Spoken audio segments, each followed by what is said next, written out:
Good morning and welcome once again to the 46th day of our 365-day trek through the Bible. We're still looking at aspects of creation and the world of nature and how it is used in the Bible to draw our attention to certain important facts and truths. And today we are looking at St. Mark's Gospel, chapter 12, verses 1 to 12. And this is a vineyard parable about lost Israel. And then Jesus started speaking in parables. A man planted a vineyard and put a hedge round it, and dug a space for a winepress and built a tower. And he leased it to tenant farmers and went off abroad. When it was time, he sent a slave to the farmers in order to get from them his take of the vineyard's produce.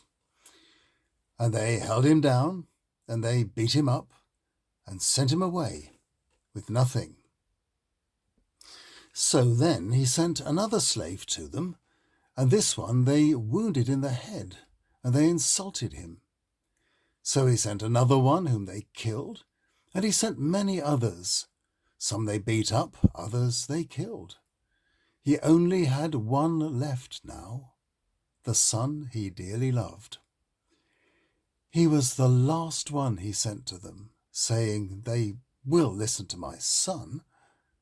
But those farmers said to themselves, "He will inherit this vineyard. Come on, let's kill him, and the inheritance will be ours." And they took him, killed him, and threw him out of the vineyard. What will the owner of the vineyard do? He will come and finish off those farmers and give the vineyard to others. Haven't you read this scripture? The stone the builders refused to use has become the head cornerstone. This was the Lord's doing, and we saw it as marvelous. They wanted to grab hold of Jesus, but they were scared of the crowd. They knew this parable had been directed against them. So they left him there and went away. Jesus used the ancient symbol of the vineyard as a metaphor for Israel and the Jewish nation. He was following the example of Isaiah. If you like to look that up, it's Isaiah chapter 5, verses 1 to 6. It's one of the places we get the phrase sour grapes from. And he also picked it up from other prophets. Here Jesus turns this ancient metaphor into a fiercely pointed criticism of those who are opposing him in the last dramatic week of his life. Here he is portraying the religious and political leaders of the nation as tenant farmers looking after the nation, God's vineyard. God, the owner of the vineyard, is away, presumably on business, but he wants his agreed share of the produce. The bonded slaves are trusted servants, and they stand for the prophets, who are ill-treated or even killed when they come to exact God's dues from the nation. Finally, God sends his Son, and Mark makes this a prediction of what will happen in a few days, the death of Christ.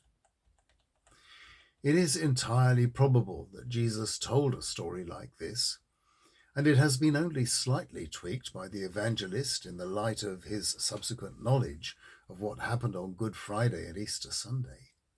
The rift between how the scribes and Pharisees saw themselves and how the nascent church saw them would, by the time that Mark was writing, have become sharp and obvious.